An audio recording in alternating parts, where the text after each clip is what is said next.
Futures and options on futures trading involve substantial risk and is not a suitable investment for all types of investors. Past results are not necessarily indicative of future results. When I use the word I in this video, it refers to what I teach in my charting course or what I offer in my twice daily oral and written updates. Prices shown on charts and quote boards are in real time and take into account all known activity up to this point in time. And if you'd like to read more of this disclaimer, simply hit the pause key on your video player. Good day. Ira Epstein of Linn Associates with your metals market update for this Monday, the 3rd of April, 2017, about 2:25 p.m. Central Daylight Time. All right, my friends, we're going to get a massive amount of economic data between now and the next, let's say, 8 to 10 days as we get jobless data coming in, PMIs left and right coming in, construction spending came in today. You know, it's the normal beginning of everything. In addition, it was the end of a quarter, so we're going to get quarterly reports on individual stocks in the stock market. Now, what does that have to do with the metals, because this is your metals video? Well, it has an awful lot to do with it.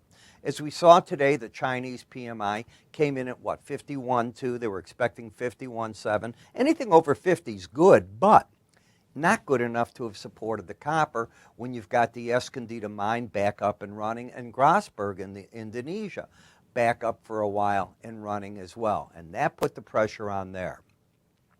Gold is gaining today on silver, and if you take a look at the last price break that you had, it was about 67.79 on the ratio, got down on Friday to around 68.55, and it's moving back up a little. But let's go to the charts and see what's going on. But before I do that, they try to break in the stock market earlier today, and it has been coming back all session long, which is fairly impressive. We'll see if it can actually be up on the day.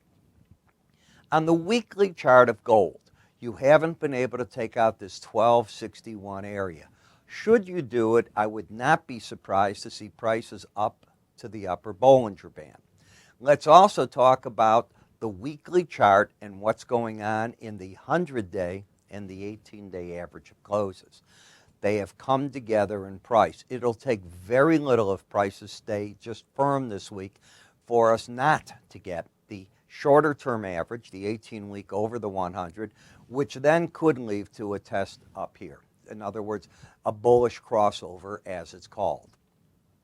When you come to the area chart of closes, you had been in a corrective mode of 1258.80 down to 1248, and now you've gotten a bounce here back up to the 1253.90 level.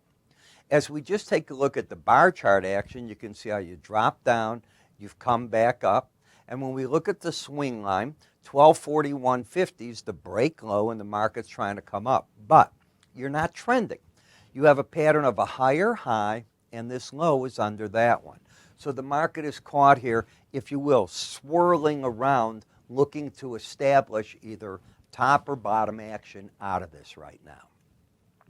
The bias remains up because price is over the 18-day average of closes, and ideally you'd like to see this 18-day average get up and over 1241.50, that break low, so that it offers support to the market on pullbacks.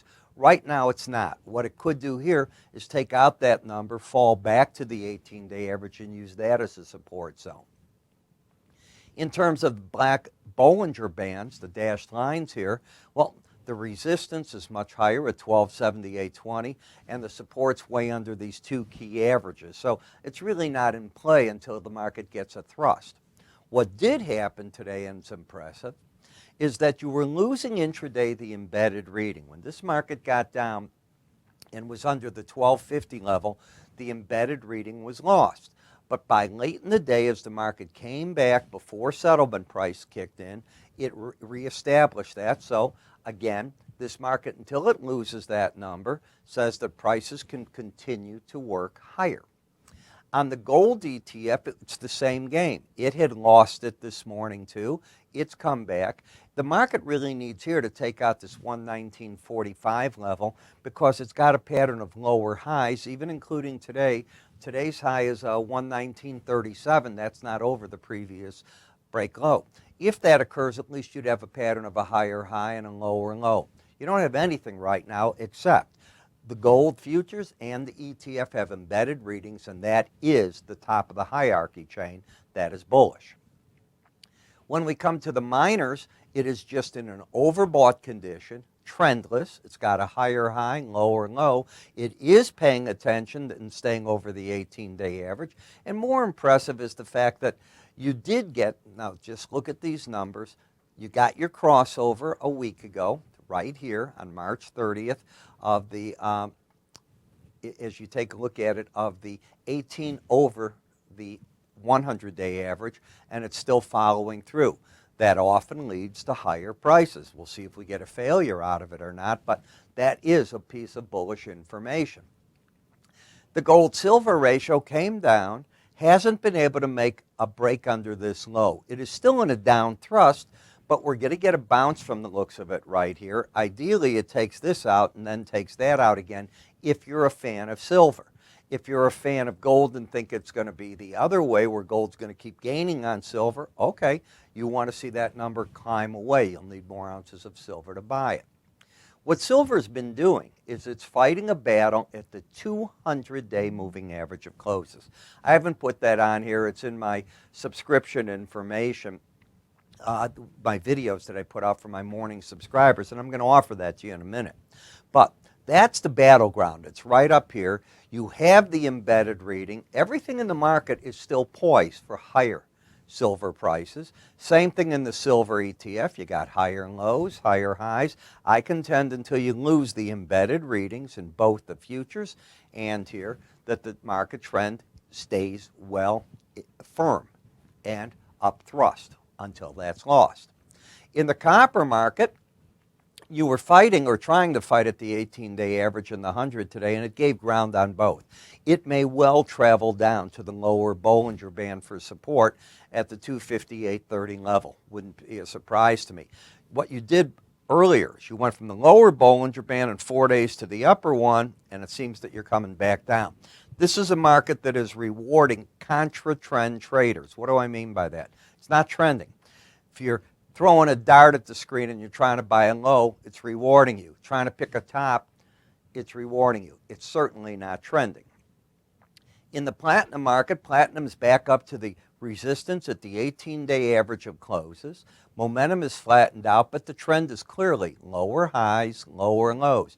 You'd have to take out 963.50 to stop that. Even if you did, I'd look for resistance at 967.60, but that is the problem. Now, the auto sales in the U.S. came out negative today if you were looking at the numbers, and it didn't really impact the platinum, which I was thinking it would have hit it more. And the same in the palladium market, which is still in an uptrend, but extremely overbought. Higher lows in the market and higher highs, so that's still friendly. In the dollar index, the market's rolling back down, gradually trying to get back to that 18-day average. It got through it 2 times last week. It's settling over it today. Momentum is still on the strong side, but what do? Do you reach up from buying at 98.67 and now pick it up 200 points higher? I doubt it. I think that it's just a lot of noise in the chart. It worked its way down from 101.70s to 98.67, and it's just back up here. It's sort of meandering around more than doing any serious trending of any type whatsoever, and that's the danger with it at this point. Now, I mentioned to you my research. Let me tell you what this is. Every day, starting Sunday night, I put out an update. Then, starting Mondays, I put out morning updates, and I do them 11:30 a.m. Central Daylight Time, and again in the evening about 8 p.m. They're written. I also put out, some people like my oral updates because I can just blab away, and I do that as well. It's all part of the subscription. The morning subscriber video is super important, because I'm going to give you my ideas as to what I think the pros are doing, where they're doing it, if you want to follow how they're doing it, put your stops, give your ideas of the buy and sell. I can't put these out in the public videos because I'm actually saying buy here, sell there, do this, do that. And I'm throwing out a lot more ideas than I do right here.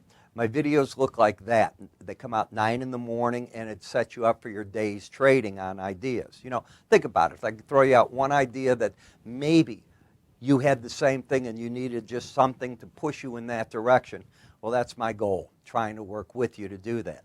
So this is a normal $60 for 30-day value. I want to give it to you free if you haven't tried it before. All you need to do is give us a call at 866-973-2077. And yes, you can go to our website. Just sign up. There'll be a form that you just fill out. You'll see Ira's market information on our carousel of free offers. Or to make it even easier for you, if you click right here, if you're seeing this on YouTube, there's a form there. Fill it out, and we'll make sure you get everything. I'm Ira Epstein. You have yourself a great day, and I will talk to you all later today with our end of the day financial wrap-up.